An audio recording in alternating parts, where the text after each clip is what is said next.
The law is treated as a four-way stop, Gotcha. and Waymos know that.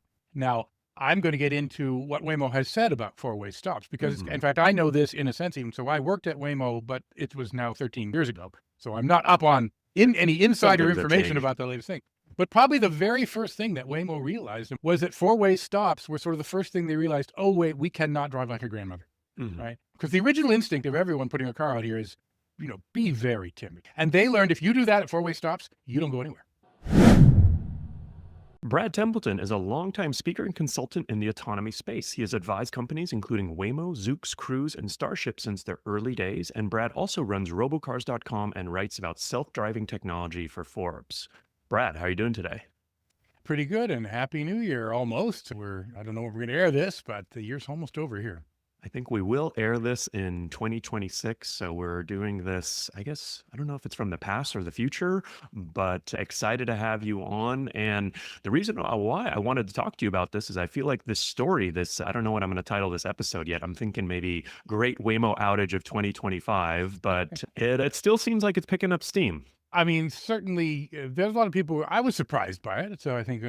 it's not unreasonable that people are surprised by this.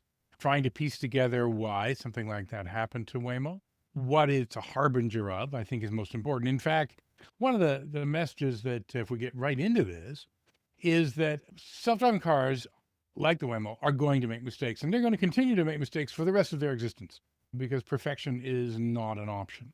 And so what really matters is obviously you care about the mistakes and you care about their severity, but mostly you care about their repeatability. Because the great thing about robots is when they make a mistake, well, not they, but their masters learn from it. We hope they learn from it. Yeah. And they don't make the same mistake again, which is very different from human beings.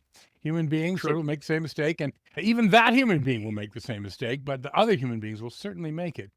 And that bodes very well, all right, because these vehicles are going to constantly improve. So when we look at these projects and these teams, I think the right thing is to judge, are they on a path of improvement? Do they show that that's their goal? Are they doing their best? Not are they doing perfectly? If we focus on individual incidents, we could easily get distracted from the real question, which is, are they putting us on a broad trend towards the goals that we're after, Yeah. like improved safety, like improved traffic? Are we getting to our goals, and is this the best path? That's the real question. Yeah, well said. I'm excited to dig into all of that with you today. And I want to start with maybe some of the facts that happen, since we're going to have a lot of conjecture and analysis and opinion on this. Sort of, I'll call it less of an interview today, more of a conversation. But maybe, I guess the thing that I've noted is, just kind of timeline wise, right? Okay, December 20th, right? This was a Saturday before Christmas. I think you noted in your article this was a pretty busy day. Major power outage struck San Francisco. Don't really care about the reason why, but it was 1/3 of households. I thought that was kind of interesting. 125,000 households. I looked it up. There's 380,000 households in San Francisco. San Francisco also has 1,000 cars in San Francisco. There's 1,000. Actually, 1,000 cars in the Bay Area. So I would guess they have more in San Francisco than any other town in the Bay Area, but probably, 600 probably in the city, I would guess. And then I also looked up that San Francisco has 1,292 traffic signals. I don't know if Mhm. that's important or not, but I was trying to think about factual, objective things that I could look up. So those were sort of the four or five. Anything else, hasn't been talked about enough or that you think sort of stands out in that timeline? Well, it's hard to get the specific facts on this, but a lot of people who've talked about this have assumed that there was a cell phone outage here. Yeah. And I have not been able to get confirmation that this happened. Waymo has not in any Mhm. way attempted to blame this on cell phone outage.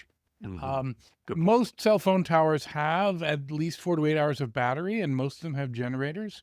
Mm. So even if the cell phone towers did run out of power and shut down, that wouldn't have happened until about 8 hours into the event.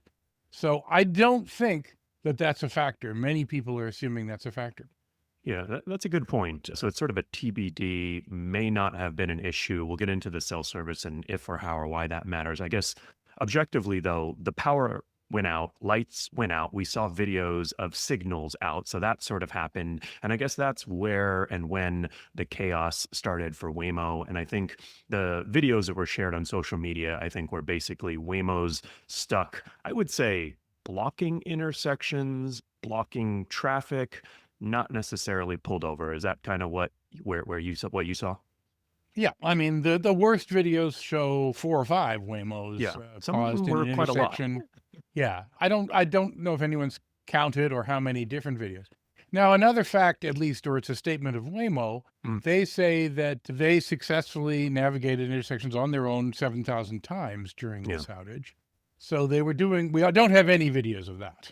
Yeah. And so we do have to be very careful about selective attention, because I would love to get, and Waymo has not given data about how many times something went wrong.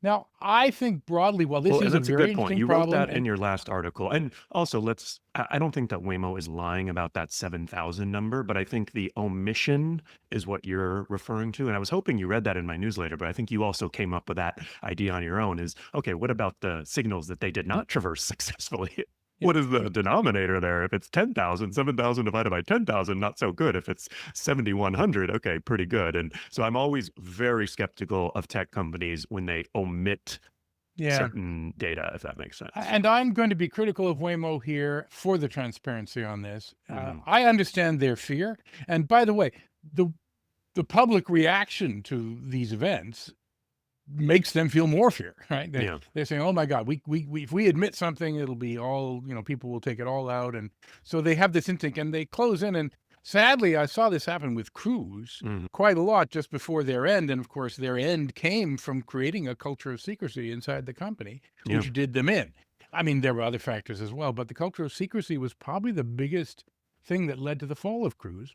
And so I, Mhm. I encourage Waymo to, do what they can to avoid that. The problem is the public isn't very understanding, right? Yeah. And I've seen a lot of incorrect assertions going on about this, or speculations which are not labeled as speculations. And I understand why they get this fear. So this natural desire to circle the wagons, but I don't think in the end it serves us well. Yeah. So 7,000 carried well. And also, I mean, I've seen many people write about this who just assumed the cars couldn't handle a disabled traffic signal at all. And that's clearly not true. I mean, they do Yeah. that. They've I said they mean, do that. let's put a pin in that. I mean, that is, I would say, the 7,000 from Waymo. I don't know if I would quite call that a fact, but that's a fact from Waymo. Let's call it that. And then, but I think one fact we do know, and you pointed this out, is that Waymos can handle dead intersection. This has happened many times before, right? On an individual or small number of bases, Waymos can handle this, right? Yeah, I mean, they know the law, and we're going to get into what I think is the real cause of this in a minute. But Hmm. the law is treated as a four-way stop, Gotcha. and Waymos know that. Now, I'm going to get into what Waymo has said about four-way stops, because Hmm. in fact, I know this in a sense, even so I worked at Waymo, but it was now 12, 13 years ago. So I'm not up on in any Some insider things have information changed. about the latest thing. But probably the very first thing that Waymo realized, and we're talking about or it wasn't even called Waymo then, it was Google's chauffeur project, was that four-way stops were sort of the first thing they realized, oh, wait, we cannot drive like a grandmother, Hmm. right? Because the original instinct of everyone putting a car out here is, be very timid, Right. be very conservative, do everything you can to be safe, especially when you're young and immature and not ready to handle things. And they learned if you do that at four-way stops, you don't go anywhere. Mm. And so their sort of first big revelation was says, we've found we have to be assertive at four-way stops. And I think that's going to play a role in final understanding of this situation. Gotcha. So, anything else as far as timeline that we didn't cover? I mean, I guess one other thing, I didn't actually see any videos of Waymos actually stuck at intersections longer than 30 to 45 seconds. Did you see any videos where it was 15 minutes of a Waymo stuck at an intersection? Because I saw a lot of comments kind of back and forth. Oh, they were stuck for that long or they weren't.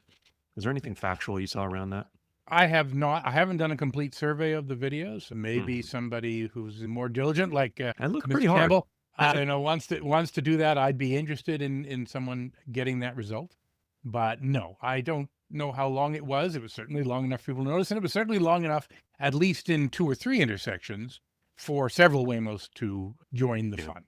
So, okay. So the only other final things on the timeline, I guess, is that, Waymo sort of they paused the robotaxi service in San Yeah, Francisco, and then they came about out about 7 or 8 p.m. I think they right paused about it. 7 or 8 p.m. And then I believe it was, let me pull up the exact date when Waymo did their blog post. I want About to say it was about Tuesday, right? 18 hours later, they restored service, Oh, they restored service, and and then then briefly shut it down again because of some flooding. So That was a few days or a week later. Don't confuse people with that one. And then December 23rd, so that was 3 days later, they released this blog post. Although they started releasing some comments, I think, yeah, to CNBC and others, a day or two after the event, sort of hinting at this explanation that they gave, which we'll get into. But then they had their kind of official blog post, autonomously navigating the real world, lessons from the PG&E outage. Is that kind of the main items on the timeline?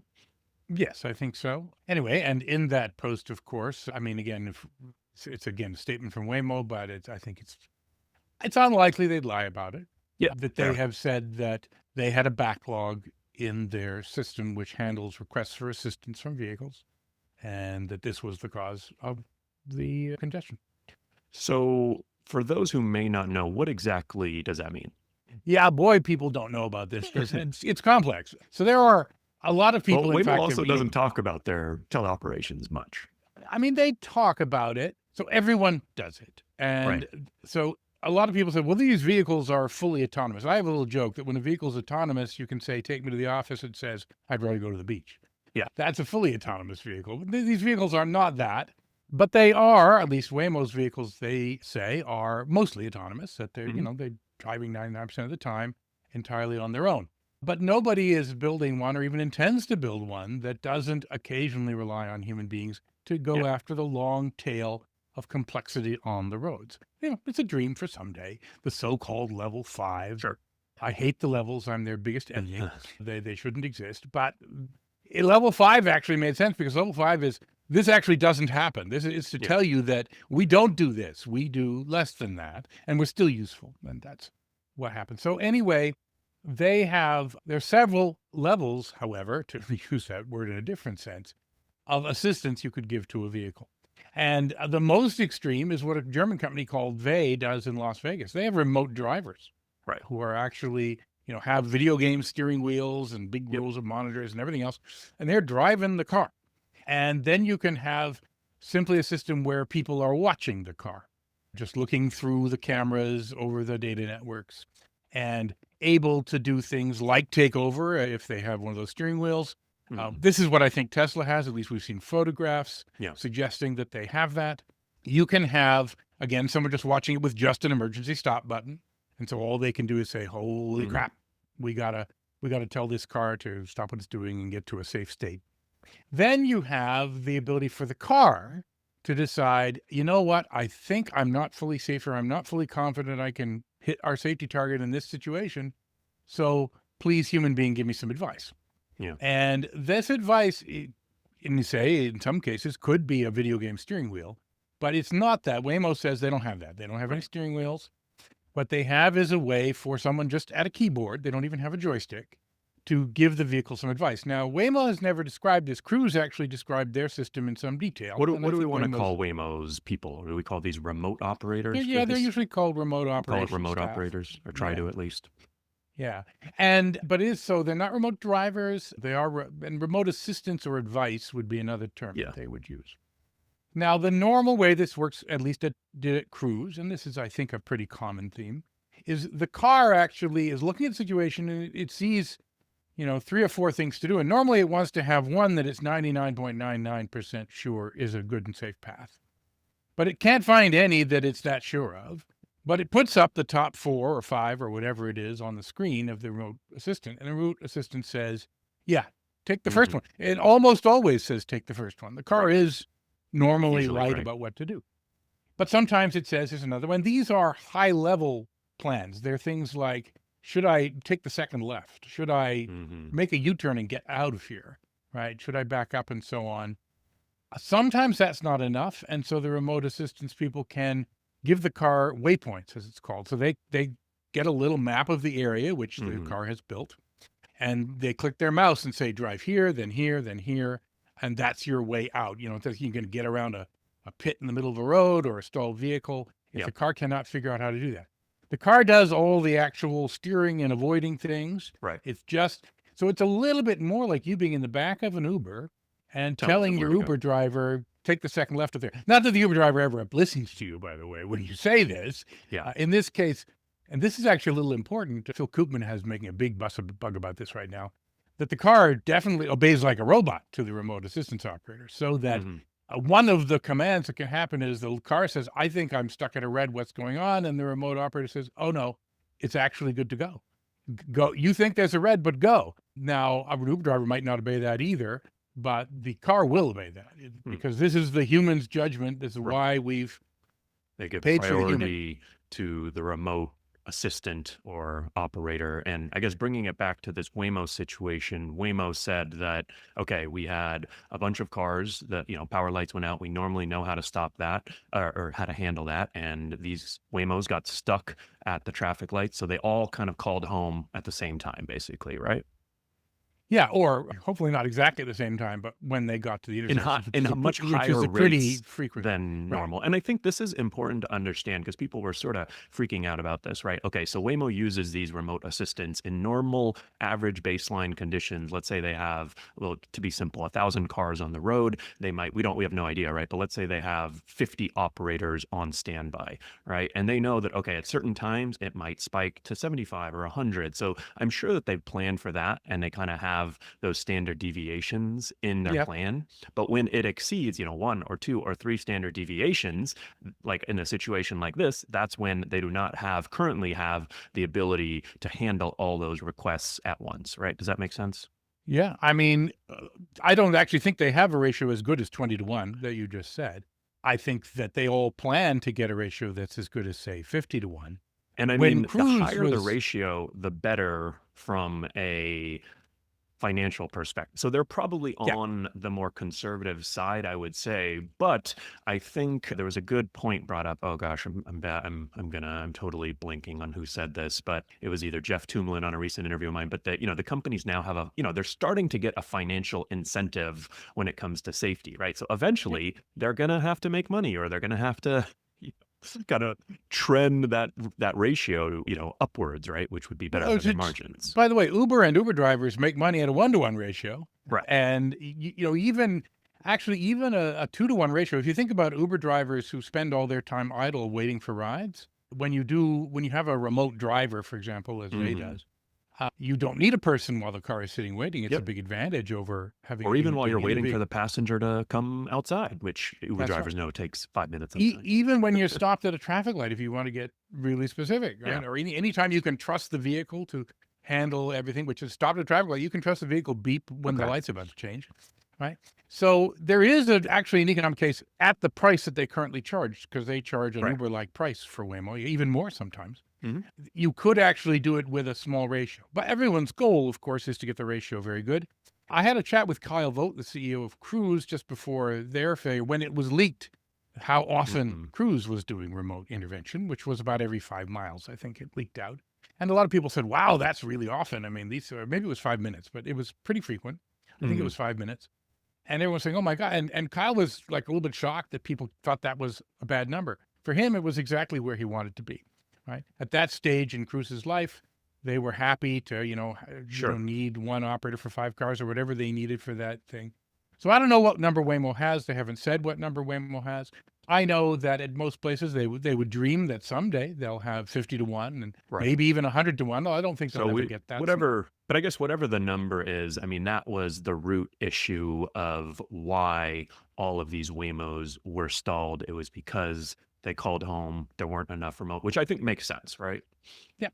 So the explanation makes sense. I guess the big thing that came to my mind is why did they stay stuck right in the middle of the road Yeah. instead of pulling over and then calling for help, right? Like there's some fail scenario there that I think is like you said, I guess it's kind of an easy update, but it was like kind of stupid to do that, right? Is there a good reason for them to do that? I think that they will, they will learn from this. Yeah. They say they have already learned from it, and one of the things that they hopefully learn is to make sure that they handle this more gracefully. So But I the mean, biggest problem for me is that was the not first that. quick change you think they could make that in this type of situation they pull over? No, no, that there's a whole list. Some of them are not quick. So I maybe that's one of the quicker ones. But remember, they want to stay very safe. And Jeffrey Tumlin actually is interesting. He's changed his tune a bit since when he was running the Muni Yeah. agency in San Francisco Transportation.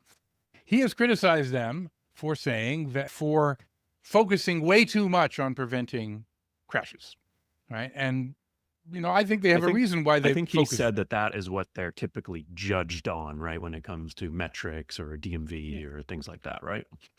Right. But that they put as much effort as possible into making sure that they won't hit Right. anything. And that sacrifices where they're a little too cautious in front of a fire truck, a little too Yep. cautious in an intersection. And he's right that this should be a more subtle, where you put this dial should be more subtle.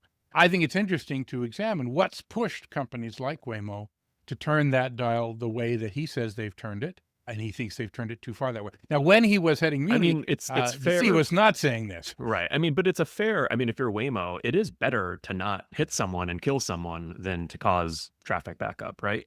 Well, for sure. Fortunately, only person who's died was in a crash that Uber ATG had many years ago. Right. And it wasn't really involving the self-driving system at all. It was involving the Sure. negligent management of the safety driver that they had. But Cruise, of course, did have an incident. They didn't actually hit the person, but after they hit them, and this is very interesting, and we probably do a whole show on just this one particular incident, but the Cruise vehicle, within 500 milliseconds, half a second after it had stopped, after this woman was thrown in front of the Cruise, they immediately started to pull over. Like literally within half a second, they were trying to pull over. Right. And Cruise has never said this, but it's pretty clear to me that that's because they were trying to listen to Jeffrey Tillman in advance. They were saying, let's clear the road, because they did not think she was under the car. That was a big mistake they made, that they didn't understand that she could be under the car. And so they went into a mode to say, oh my God, there's been a crash. Let's not block traffic. Let's not block the ambulances and the fire trucks that are going to come through here. And so within half a second, they pull over. Sadly, she lived, but still hurt very badly with someone underneath the vehicle. And so where you tune this dial is really important. It's a fine more to line the point, you have to walk. well, walk's the wrong metaphor here. Drive. But yeah, but Cruise is dead because of this. Yeah. I mean, this is no minor thing. This is billions of dollars invested by GM, thrown away because the regulators at the DMV said, we don't like what happened. There's two things we don't like. We don't like that you dragged her, and we don't like that you covered it up. They only covered it up for like 2 days. It's like the shortest cover-up in history, really, but it was still a cover-up. And, just like Watergate, for us old people, you don't get in trouble for the crime, you get in trouble for the cover-up. Right. And they did. But that Cruise was dead, and Uber ATG was also effectively dead from their mistake. So everybody knows you got to make sure that doesn't happen, because everything you're doing and all the good you're going to do, as well as all the money you spent, is going to be thrown away. And so the message from the regulators, including Tumlin, is turn that dial as far to the left as you can. And he's complaining they've turned it too far. The truth is he played a role in turning it. Yeah. Well, so I think it is fair to say that Waymo likely, the cars stayed there and stayed in the way because they didn't want to pull over. They didn't want to, get out of the way. Let me get to what I think happened. happened. And Waymo won't confirm this, but here's the thing that I think played a role. One thing you'll notice in these videos, and this is another fact, but we're going to speculate after we deal with the fact, is that the people, the human drivers, they're all acting like crazy, right? They're not treating these things as four-way stops. They're just driving through them. They're certainly rolling, stopping most of them. Some of them are going through pretty fast. Because, the law says when a traffic signal's out, you treat it as a four-way stop. But, humans don't obey the law. Yeah. The robot does, but the human doesn't. And so what we get is a normal intersection. People are just, this light's out. We'll be careful here. But once you've gone through 10 lights that are out, you're just, what the hell? I just got to get out of here. I mean, everything's blocked up. I'm late. Especially, Brad, if you see a Waymo, like if I'm tired, I've done 10 and I see a Waymo, I'm cutting right in front, like, see a Waymo, I'm going in front of you. Right. So this has happened. So that part's a fact. We know the humans are doing that. And what they're doing, though, is this is something Waymo didn't anticipate, that suddenly all the humans in the city would go crazy and ignore the law. And so I think if you've programmed a vehicle to be cautious, no, actually, you've programmed to do two things. You've said you're at a four-way stop. Assert yourself. You got to take your turn. So you say, okay, it's my turn. We count the cars coming. It's my turn. I advance into the intersection because that's what I got to do. And normally what happens there is either, robots won't play chicken. Humans will play chicken at a four-way stop. That's, but robots won't play chicken. They'll go forward, but as soon as someone else is coming, they'll stop. And I think these cars all concluded all very quickly, oh my crap, the humans have gone nuts. Yeah. This is definitely the kind of time where I better ask for my Yeah. human masters to give me a hand. And so what Waymo wasn't ready for was that 100 cars at once would all say, Mhm. what the hell's going on here? The humans are crazy. Right, And they're so at a that overloaded four-way their stop system. That's sign, and they're expecting people to stop, and everyone's literally just driving through it. The cars might be thinking, "Hey, is the light actually green on the other way?" And I don't know, you know what I mean? So well, that I I think actually I that don't think the cars think that. well, I I know think they they don't just think that, but, like, something very odd is happening is basically what you're saying, which I think is very fair, and the Waymos are saying, "Let's call home and get a confirmation." So I think that makes and I sense. gotta say that if what would we want a Waymo to do when it sees a crazy situation that makes no Yeah. sense? We'd want it to call home for advice. We just wouldn't want 200 of them to call back at once when they don't Well, have 200 people there to deal with it. I think it's okay. Okay, so let's get into that in a second. I think it's okay that they called back in that situation where there's 100, 200, because there's a million unknowns that could be happening. And if it's, I think that we want them calling home in that situation. I do think, though, that in that situation, that exactly what you described, they could still pull over. They could still get out of the Well, way. They could reverse. They could get yeah. the hell So out of the this way. is So this that's is an their easy, this is their failure in that. So normally what happens is the car gets into a situation, it's confused, it calls home, and normally within 10, 15 seconds, they have an answer. Right. So you don't pull over when you're yeah, expecting an sure. answer within 10 seconds. That would make traffic worse if the cars always pulled over Back when and they got forth. Yeah. confused. Right. They got to stop in the middle of the intersection when they're just expecting advice. And what Waymo wasn't ready for was that the advice wouldn't come. Hmm. Right. Now, I actually think this is an irony. Waymo hasn't confirmed this. It may or may not be true. But they're ready for a communications failure. Cruise had a problem at Outside Lands, a big conference or concert in Yeah. Golden Gate Park, San Francisco, where the cell phone network got overloaded and the cruises were all waiting for advice and they all froze Yeah. up. And so that's not a secret. Everybody knows that that can happen. We saw it happen to Cruise. I got to believe Waymo had a meeting and said, what do we do here? And they worked out solutions for it. I think if the cell phone networks had gone out, we wouldn't have had this problem. I think the cars would have gone into a cell phone networks are out mode, power's out mode. We better pull over. We're not going Yeah. to get any help. It's the Yeah. fact that they asked for help and That makes Daddy sense. didn't answer, and they're just Rainbow going. Daddy. That's pretty good. That's my best guess as to what Yeah. happened. And I think what that Waymo will makes have learned sense. from this is, okay, we got to be ready for that. Well, I we think got to it be ready for that two ways. We got to I be think it's ready an in easy being. fix, Brad. I think it's, "Hey, let's call It might home. be. 10 to 15 seconds, no answer, pull over." I think that's a pretty easy fix. I mean, well, pullover is pretty difficult Get out of the in way. that yeah. So the problem is, again, they don't want to make a move unless they're 99.999% certain nobody's going to Right. get hit by it. And again, they this is a situation which, wasn't for better or worse anticipated. Now, my article actually focused more on why didn't they know this was going to happen? Because I think I came up with this explanation in part because I was trying to figure out, I know these guys, I work with them, they're very top people. Mhm. Yeah, And definitely. I don't think they would have not considered a big power failure, for example. I would hope that they've considered earthquakes and all the bad storms and all the bad things that are going to happen. I don't think they have experience with them. This was the first time they had to actually deal with it on the ground. No battle plan survives first contact with Yeah. the enemy. But I think that there's a bunch of things they could do. I Okay, think so they should be let's able to handle high volumes of requests. By the way, that will also just solve itself naturally as they scale. Because right now Waymo's in 10 cities, but they're really most of their activity is San Francisco, Phoenix, and LA. And once you're in 100 cities, you've got, and one city has been blown up by a, terrorist attack. It doesn't matter. The other well, 99 unless cities. there's, EMP that affects all 100 cities. Don't never say never, Brad. Okay, sorry. In a major nuclear war, I'm not talking nuclear war, but, I don't hate I this. I feel like in tech, I feel EMP in 100 cities is a I nuclear don't know. war, my Okay, friend. I don't know, but, like, in tech, everyone I'm very optimistic. I work with a lot of founders, and they always say, "Oh, that can never happen." I'm like, "Dude, it's gonna happen." Like, you people are almost like in tech, they're a little too optimistic. You kind of need, whenever I Yeah, work yeah. with startups, I tell them, like, it's kind of good to have someone like me who doesn't work at the company. I don't care how long you've worked on this product or how much blood, sweat, and tears you put into it. You release something and it's a stupid idea, I'm going to tell you. Or if you don't think about, like, oh, Yeah. someone's going to abuse it, fraud, what can go wrong? Like, I never like the solution. Like, oh, that probably won't happen. I never like So, but that type of here's thinking. what I would think would happen as you build up to being at big scale with 100 cities.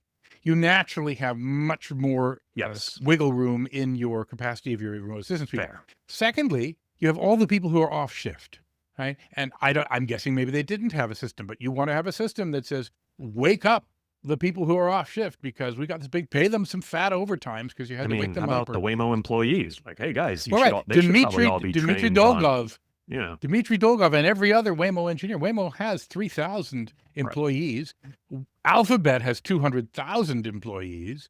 Get them trained at doing low-level support, basic triage, that kind of thing. Yeah. And that'll be a great Business Insider story anyways. This Waymo engineer spends his nights and weekends doing remote support to learn about the company. Well, so no, this should be something is, you get called for this, once in a decade, right? It's not you can pay very fat overtime for this and justify Sure. people to take training. You don't need that much training. I've actually been pondering over this. They do not use, as far as I know, VR glasses, for example, for this remote assistance task, because VR glasses are uncomfortable to wear for a long time. There's a lot of reasons not to use them. But actually, one thing they're very good at is bringing a person up to speed on the situation, right? We can put you in there. You can look around. So they 5 should seconds. have a plan to scale up remote operators 10 or 100x at a moment's notice. I think that maybe should have already been in place at this. Do you think it should have been already been like, that's kind of obvious to me, right? Like Uber has surge pricing. Hey, when there's a big demand and, big spike in demand, right? We have a bunch more drivers. Well, yeah, I'm going to say that they haven't spoken about this, but obviously they didn't have something that worked. Right. They might have had a plan. That plan might have run into problems. They might have not had enough plan. I think that's one of the lessons that will be learned from this. And, but and I of course, have to it's believe, easy for us to sit here in our chair. Oh, they should have done this. They should have done that. But, so we're definitely being probably extra critical. But, I think Waymo probably rightfully should be held to a very high standard. They should be. So they do simulation. They do a lot of simulation of the vehicle driving down the road. They haven't spoken much about the other type of simulation you want to do, which is whole fleet simulation, where you can't be simulating the individual cars very well, but you can simulate things that happen to the whole fleet like this. And I am surprised that whatever simulation they did didn't help uncover this as a contingency. And, they're probably surprised too. But I haven't power seen outages too much. are pretty common, right? Right. No, so I got to believe they gained power outages. They definitely planned for a power outage for sure. That's probably got to be the number one thing on the edge case list. It's not even really an edge case. They planned for a power outage, but for an earthquake, which is power outages. I bet what roads destroyed. For Brad, I think your theory is the right one. I bet what they didn't plan for is humans driving like psychos. Basically treating four-way stops like the lights are actually not out. They are working right on the other ways. Now, by the way, I think they have a very hard problem ahead of them, because when they want to be ready to handle an earthquake or a hurricane or some of these other big disasters, which will come, they're in Miami now, they'll get a hurt. The easy solution is the one they took here, which is let's shut down and pull off to the side of the road, because they eventually did do that, get them all back to depots. That is not the best solution in an emergency. There's going to be eventually people who depend on these vehicles for their transportation, and they're not going to want to say, sorry, bad weather, we're off today. That's not going to be an acceptable solution. That I kind of keep seeing, right? Okay, you mentioned, right, Waymo, flooding. All right, Waymo's, we've kind of, they've been made fun of, right? They the cars like to drive through flooding. They haven't quite figured that one out. So now when there's heavy rains or flooding, they pull them off the road, like you mentioned, a few days after. But, one thing we see with Uber drivers, actually during inclement weather and, even sometimes during natural disasters and things, like people actually really need to get the hell out of Dodge. They need to get out of there, right? So like, it's not actually a great long-term solution, pausing service completely and leaving people stranded or whatever it might be, right? But I think this is very early in the history of the robotaxis. And so I don't fault them, and I certainly can't fault the others who don't even have fleets like Waymo does, that their plan is not complete here yet. Well, I think they know right now. They know they've got to do this, but they can't use the conservative, the very timid solution is stop and don't take any risks. The precautionary principle sort of applied here.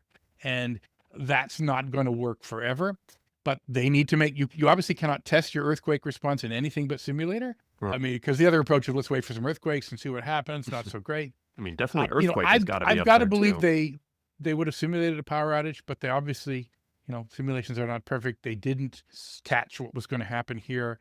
And so I'm a little disappointed, though, that they didn't do enough of what's called red teaming.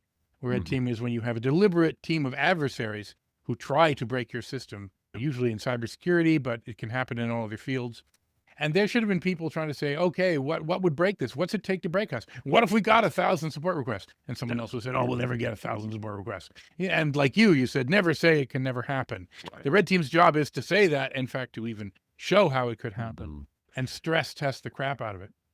Yeah. So, was there anything else more broadly about Waymo's actions or response? Because I think the kind of subjective, the reason why I wanted to even interview, I feel like the story has really, kind of kept going. We're at a couple weeks now, almost 2 weeks that we're talking now. Not as People much are, as running over a cat, but I don't know. I think this is up there. And, what I've seen kind of anecdotally is that, I think even people like you and I think you and I are both big Waymo fans. I would say, maybe not boosters, but, very positive outlook on the industry and the company. I think you and I have both sort of said, expressed disappointment or Waymo, could have done this better or that better. I think even a lot of the Waymo customers, the tech VCs and the people in San Francisco who are usually the biggest fans of Waymo, I've seen them, kind of making comments like, wow, how did Waymo screw this up? Right. So that's kind of one yeah, thing I've noticed. I wasn't in love it's with like their the scene in response. the it's like the scene in The Man Who Would Be King, right? And oh my God, a God who bleeds. Yeah. But like Right. like I come We like if thought this they was were Tesla, imperfect and immortal. Brad, if this was Tesla, everyone would have been like, "Oh, they did great," right? But like the Waymo fans in this one, like they kind of rightfully called out Waymo, and I was proud of them Yeah. for saying that. I did not love Waymo's response. I don't think it really No. provided much that they already kind of gave that comment to a couple outlets that said, okay, yeah, we basically had too many requests all at once. Like the blog post didn't really say much in my mind. Let's talk about Waymo's kind of response or the reaction to it more broadly.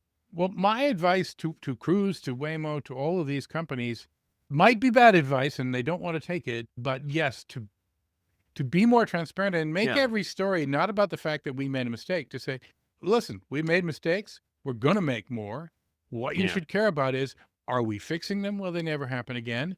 And and that means explaining how the mistake happened and explaining how you fixed it. And in many cases, Waymo's press releases around the other mistakes that they've made have said, we've already fixed this. Right. Right. So there was a big one about school buses earlier this month, Hmm. which they got an NHTSA investigation from.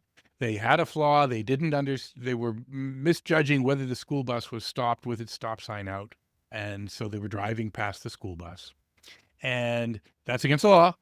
Yeah. And then, now I got a lot of people angry at me for saying, yes, it's against the law. And so they should definitely fix it. But I mean, Change the should it law. be against the law? It isn't against the law in most countries, by the way. That's But in the funny. United States and Canada, it is. But anyway, that's a whole other issue. And people think I'm absolutely insane about this. But I like to push the edge, and that's fine. But they got when they released that, they said, yes, we did go by these school buses. We're sorry, very sorry about that. It's fixed. Right. Right. That's why the idea of these, people say it was a recall. So that's a recall is a term of art in auto regulation law that involved that NHTSA has. It's not a recall. It's just yet another software update. They do software update every week. And this one fixed that bug. But, again, human beings, they're not robots that, problems fixed. And by the way, the great thing is that if the other companies like Tesla, well, Hmm. actually, maybe not like Tesla, we can get into them in a second, but, like the Chinese companies, May Mobility, Zoox, that are operating, anytime something happens to Waymo, you can bet they're having a meeting saying, would we do that? What would happen Yeah. with us? And they fix it before it even happens. So that's For kind of a little bonus for them. So not just the company that has the problem fixes the problem, everyone fixes the problem. sure. Hmm. Nobody. Now, when I was at Waymo, I wrote an essay, this is back in like 2012, saying we must never drag somebody. And Yeah. I put to the case of how the dragging someone under the car would be, the public would just never accept it. I knew that. I don't think it's a genius thing to have known it. It's pretty obvious that that's the case. And I asked the Cruise people, I mean, did no one say that inside Cruise? And they said, no, we said that. Just a whole bunch of other things happened so that we didn't think we were dragging somebody. But but the point is that when Cruise dragged that woman, every other company did a double check to make sure, could that happen to us? And Right. so nobody will ever have happened to them what happened to that Cruise. So, am I being too hard on Waymo, you think? I mean, like their response, like I guess I would have liked to have more info, more Yeah, kind of no. transparency around what happened. I was a little disappointed. I would like them to take this stance, maybe partly because I want to write about it, but I just think in general, the problem is I do understand their fear, and I think there is merit to their fear that the public will go nuts with the truth sometimes. Mm. Now, I criticize them about the fact that when they did hit this cat in the Mission District in San Francisco, that they left out the fact that there was a pedestrian who came by and tried to get the cat to come out and stood in front of the car. And as soon as she walked away, that's when the car started moving, because the car has an absolute no-go when there's a human in front of me, but it doesn't really understand about a cat that's hiding underneath the car and totally invisible to the sensors. Maybe they could have figured out the cat was still in the car. They couldn't see it. Now, one of the things that I said, but Waymo never said this, but looking in the NHTSA data, Waymo has hit about 5 cats in 130 million miles. Mhm. So I went to look up what the number was for humans, and humans in that distance would have hit 150 cats. Yeah. Right? So if you want Waymo off the roads because it hit this cat, and I've had 3 cats that were hit by humans, it's not that I don't feel how terrible it is to lose a pet like that, but if you want Waymo off the roads because they hit that cat, I might say to you, why do you hate cats so much? Right? Yeah. You want human, because all those humans who are riding Yeah, the back of it's- Waymo it's- would switch to being behind the wheel or in Ubers, and unfortunately, a lot of animals would be struck because of that. Yeah. And so you got to put this in perspective. Definitely got to look at it on an absolute basis. But to finish my sentence, I am going on too long, which is, it's pretty clear that in spite of those unassailable numbers, the public's reaction is, oh my God, they killed a kitty. Yeah. And so that gives them the fear of being honest about it, because some members of the public would say these things aren't ready for prime time because they're not perfect. And if people say that, if if the DMV bans you from the roads because of serious mistake, well, then everything is lost, and they have a good reason to be afraid of that. Yeah. So, final topic that I want to ask you and discuss is the regulation piece of things, because this kind of is something that I wrote. I feel like Waymo is kind of asking for regulation here. Like I think they really, they haven't disclosed what the remote operator ratios are. They didn't really give a lot of info into what happened here. Like, if I'm a regulator, like, I'm pretty worried about this situation and future disasters. Like, I really want to know that Waymo didn't handle this first one very well. Like, I guess I want to know, like, hey, okay, Waymo says they didn't have enough remote operators. So I want to make sure they have enough next time. At a minimum, well, not at a minimum, but like the most safe has to be 1-to-1, right? One remote operator for one car would be, if I'm a regulator and I wanted I didn't care about the business or whatever, I wanted the safest roads possible, but I wanted them to operate, I would say 1-to-1. And also kind of nearby, I want these remote operators nearby in the US licensed, because I don't love the idea of someone in the Philippines remote operating. They've never driven on the roads of San Francisco. Like, it's pretty different in one country to another. I'm starting at, if I'm a regulator and I'm pissed at Waymo right now because they didn't do a very good job here, that's like my starting negotiation point. Basically, like, hey, Waymo, this is what I want. I don't know. What do you think about from a regulatory perspective? Well, I admit I have a view on regulation that I don't think is mainstream, but I think it's right, of course. And I think that regulation should always start from goals. Well, what's our goal, right? So we start with the goal of, we want to improve road safety. We want to improve throughput on the roads. We want pleasant streets, all of the goals that we have for public goods, emissions and access and all the things. Yep. We list those goals. And then we say, how do we make the companies that are going to play in this aligned with these goals? How do we make them very afraid not to reach these goals and very much want them? Mhm. And that's not enough. This is not a complete solution. But this says that focus mostly on that. And only if you can't make that work do you actually tell them how to do it. Right? Because you suck at figuring out how to do it. Waymo didn't deliberately, like, if you found out that Waymo had, in order to save money, not had enough remote operators, that they had a budget meeting and they said, oh, well, that many remote operators would cost us way too much. I don't believe that happened at all. I think they did the best job they could at figuring out how many they needed, and they were wrong. Right. But I have no reason to believe regulators would do any better a job at figuring out that number, other than to deliberately make it high because they don't care about cost at all. I don't think Waymo cares about cost at all. None of the players today care about cost. They care about a path towards a profitable margin, but they don't care that they get that today. Now, in China, the regulations do actually mandate how many remote operators you have per vehicle. And when you get your first permit in China, you get 1-to-1 is written on your permit. That's And right. I think I was talking to Baidu about this. They don't want to say what they have because, the nice thing about China is you can confirm it can be secret and stuff. It's a different kind of world. Yeah. But I think they're sort of at 5-1 or something, I think is where and Baidu Apollo is the best performing of the Yep. Chinese operators. So but I don't think we want Chinese style regulation. I want us to what I want to know is, are these companies motivated by the public goals that we have, safety and road citizenship and all these other things? Is there anything that would incentivize them to go other than that? Let's fix that. And then I would ask, not what mistakes are they making or have they made? Are they improving? Are they going to really be doing, best efforts to be better and Hmm. put us on that upward path? And otherwise, I would mostly let them figure it out because they are still figuring it out. And I can't imagine the regulators making the right decisions. Yeah. So that's not something regulators agree with when I say it. Yeah.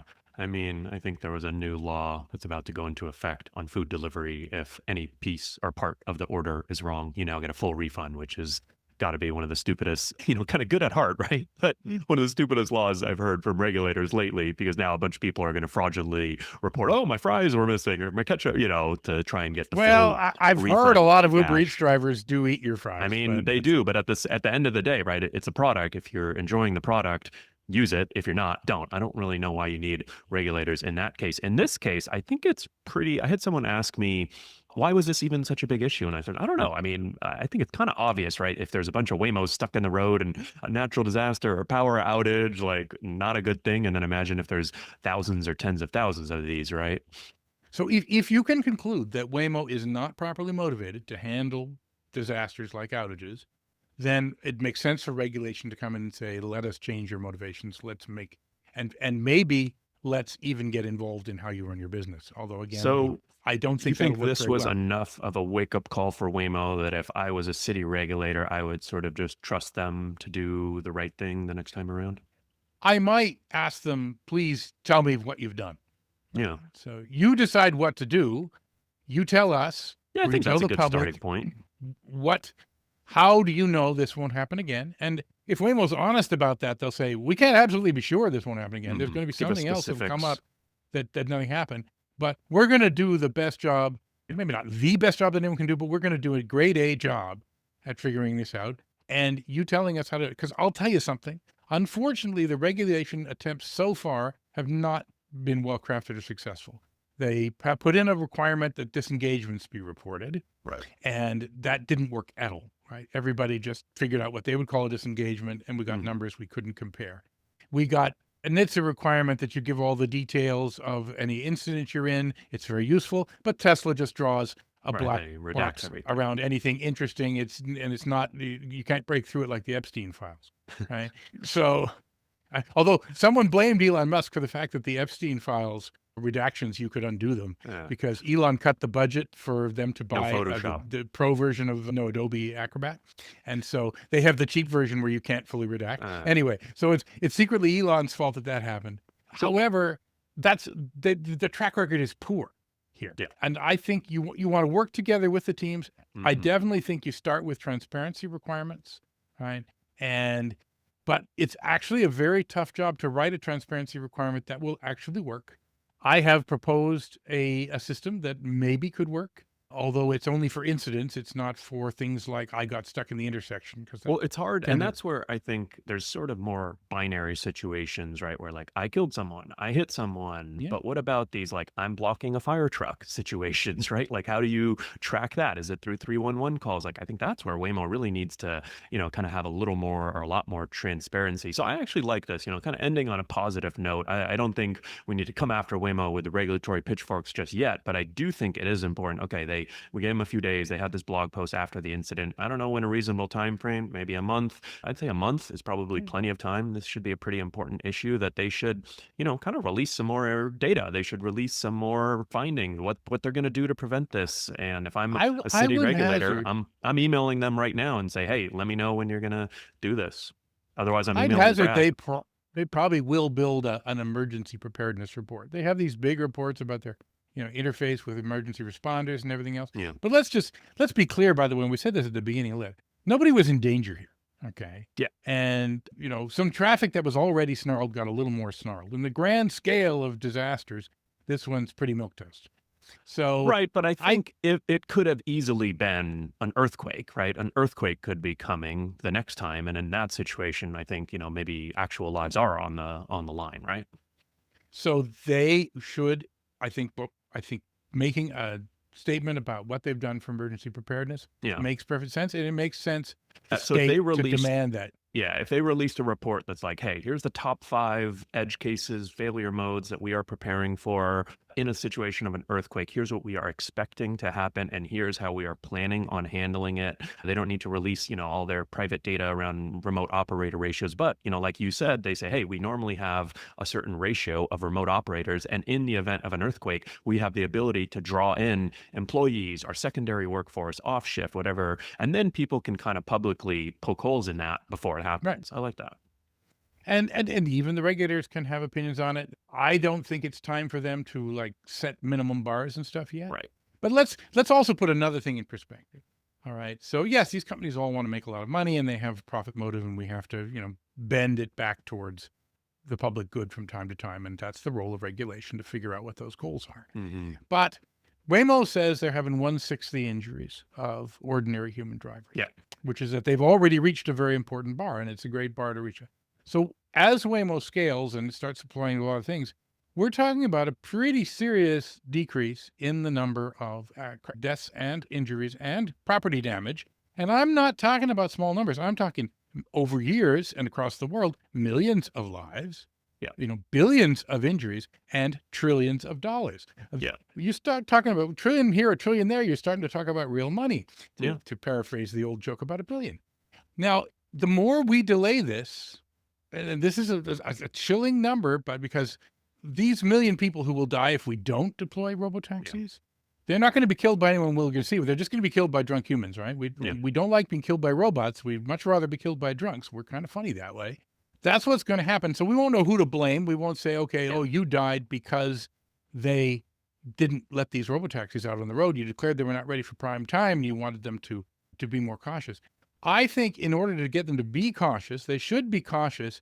And, oh no, a few people got blocked on the road. Well, you know who blocks way more fire trucks than Waymos? People. Well, I don't know. Do they? I mean, people, I think in that situation, No, people are in the way. They know of to fire get out of the trucks way. all the time. Yeah, they know to get out. Oh, come on. I mean, you've never they been, don't block you've them never in been the driving same- down. You've they had a don't fire truck block come them in behind the you and same everybody way. pulled over, did they? I mean, they don't block them in the same way where it's literally stuck there for 15 seconds, right? Maybe they block them for a second or two, or here and there. But I get your larger point that obviously, there's a lot of potential here. I think that's why you and I are both so excited and bullish on the industry. So it is important to keep that potential in mind, and that's sort of where I like the regulatory approach, a little more hands off. Waymo has a lot of the right incentives on their own, so let's give them a little time and let's ask them for some more information, some more transparency, and see what they do. But keep it in perspective, right? And don't because we have a natural desire as human beings to focus on incidents, especially tragedies. And it's just the way we're built, and we're probably not going to change that. But policymakers have a job to look at the big picture, the statistics. They have to look at the future that they're trying to build. And they should not say, oh my God, they gummed up traffic, so let's get them off the roads, or let's make it much harder for them to do their job, when the real goal is so much bigger than a bit of gummed up traffic. I mean, I think in the long run, there's a lot of arguments about this, of course, whether robotaxis are going to make traffic worse or better. We could do 2 or 3 other programs about where that goes. But for now, I think there's a lot of potential, and we want to let it flower as much as we can. If someone's doing something that's obviously dangerous, if we can see that they're not aligned with the public interest, then we should use the power of the law to change that. But I don't think we want the regulators, even the smartest regulators, to be saying, here's how to do your job. I think that's a great note to end on. Brad, Happy New Year, and thank you so much for coming on to discuss the great Waymo outage of 2025. Hopefully, won't have to do this in 2026 or in the future. I know you write a bunch on Forbes, so we'll leave a link to your profiles there, and very active on LinkedIn. So Forbes easy to insists find. Forbes insists I say Forbes.com because it doesn't go in the magazine. Forbes.com. All right. Yeah. Thank you, Brad. Have a great New Year. See you soon.